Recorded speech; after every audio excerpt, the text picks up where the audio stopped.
For this class, we'll be doing our papers in 3 stages: plans, first drafts, and final drafts.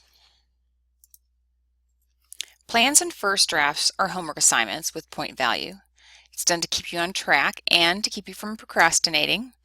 You will thank me, especially if you are a procrastinator like I am. So what are plans? Plans are informal outlines of your paper, or formal if you like formal outlines. So if you like Roman numeral 1 and then capital A and then Arabic 1 and lowercase a, and you want to do and format it like that, that's fine if that's what works for you. But not everybody likes having that sort of a restriction and trying to make sure your margins are all perfect and all of your indentions. So whatever type of format works for you to plan your paper is fine. Here is an example of a plan for paper 1 for English 201, where we analyze an argument written by Amy L. Friedman. And if you notice, at the top of the plan is the thesis statement. So what is your thesis statement? That should always be at the top of your plan. And then you're going to organize the information that you're going to put in your paper. So as you see, this is not formal, but there is some sort of a organization established here, because we have claim of policy, ethos, these are the main points being made, logos, as we scroll through, pathos, and then under each one, because these are the rhetorical strategies being discussed, then there's information. And what I really like about this particular plan is that there is such specific information, even showing where the quote is going to come from the text. And that is exactly what you should be doing with your plans. The more detailed, the more specific information, the more thorough your plan, the easier it is to write your paper. Plans help you organize your paper before you ever start writing sentences and paragraphs. That's a really good thing, because organization is going to help you write your paper. And the more detailed your plan is, the easier it is to actually put it into paragraphs, to actually write your paper when it comes time to sit down and actually write the full paper. So the more information, the more well organized it is, the easier your job will be later.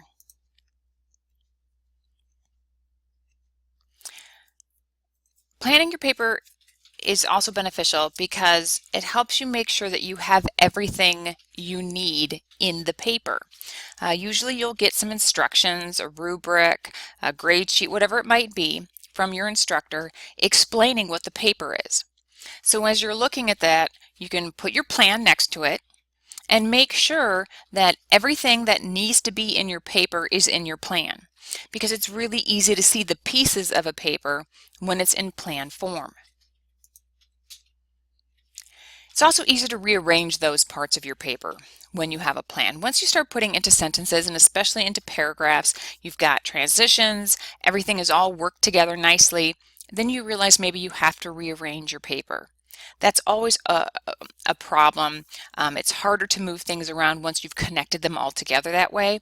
So it's easier to do it in the planning stage. Your plan should include all of your main points, obviously, those will be the big pieces, and then any subpoints, or you can call them some subsections of those main points, your examples, your appeals, your source material. Everything you plan to put into your paper should be in that plan, but just as bullet points, just as little notations, not full sentences fully explained. So that's the planning phase. And one other thing about plans before we get to the first drafts is those plans will be looked at by your instructor, and you'll get some feedback on your plan so you know you're going in the right direction. Once you're done with that, you're going to start writing your first draft. First drafts are full drafts of your paper. They're not rough drafts where you have these sort of put together paragraphs. It's not really all that helpful because rough drafts often are very incomplete and very rough. That's not what we do. We're going to do a first full draft. So there would be the minimum page length and include everything that the assignment specifies. It's a full, complete draft of your paper. It must be formatted correctly in whatever style the paper mandates. So for English 201, you would have your papers written in APA, which would mean that this first full draft has to have the correct fonts, margin spacing, headings, level headings, title page, citations. The reference page needs to be there with all of your reference entries correctly on there. Now, it's not expected for your first drafts to be perfect and polished and beautiful and wonderful. That's going to come later with your final draft. First, with these first drafts, it's just a complete first version of your paper that you will later review and edit and revise. These first drafts need to be complete though, because you're going to meet with your instructor. And in order for your instructor during conference time to give you feedback on your drafts, or if you're in an online class, for your instructor to do maybe a screen recording to give you feedback on your draft, the draft needs to be complete. You can't, an instructor can't give you all of the information needed for you to complete your paper correctly if you don't have a first full draft. For me, I can't help my students with their APA on their reference page entries if they don't include their reference page entries. So having a full first draft allows the instructor to give feedback on the entire paper. Now, once you've gotten that feedback from your instructor, then you're going to start revising that first draft, turning that first draft into your final draft. The first thing you're going to do will be large content editing.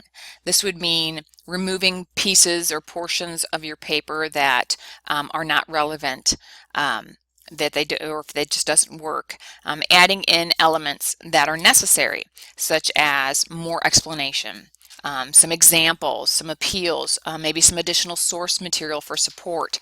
Those are the things that you'd be adding in with large content editing. Sometimes that would also mean, moving large pieces around. You always do that first because large content editing, these large content changes, are going to affect the other types of revision you do. So always start with the large pieces first. Then you're going to go to what I consider the medium pieces. Editing your first draft, you're going to revise, rewrite to fix problems with clarity, word choice, and tone, and possibly also organization. It's at this point where you want to make sure that your sentences make sense to your audience, that the words that you're choosing are actually giving the information that you want to give, or the tone that you want to give. That's where you're at in this middle part, this sort of medium section of revision. The last part of revision is really proofreading your paper for the little things, the little errors that you're going to fix. So writing convention errors such as grammar, spelling, punctuation, capitalization, verb and tense agreement, things like that. So that's going to be that last, as I said, proofreading, final fixing of all the little errors.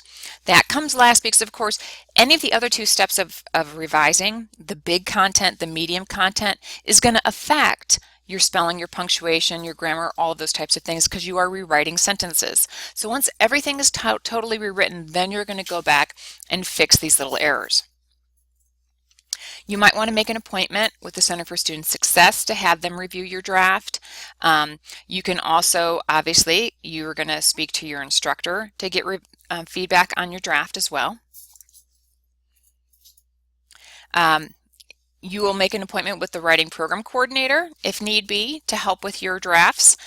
If you are in Instructor Karn's classes, then she is the writing program coordinator. I am.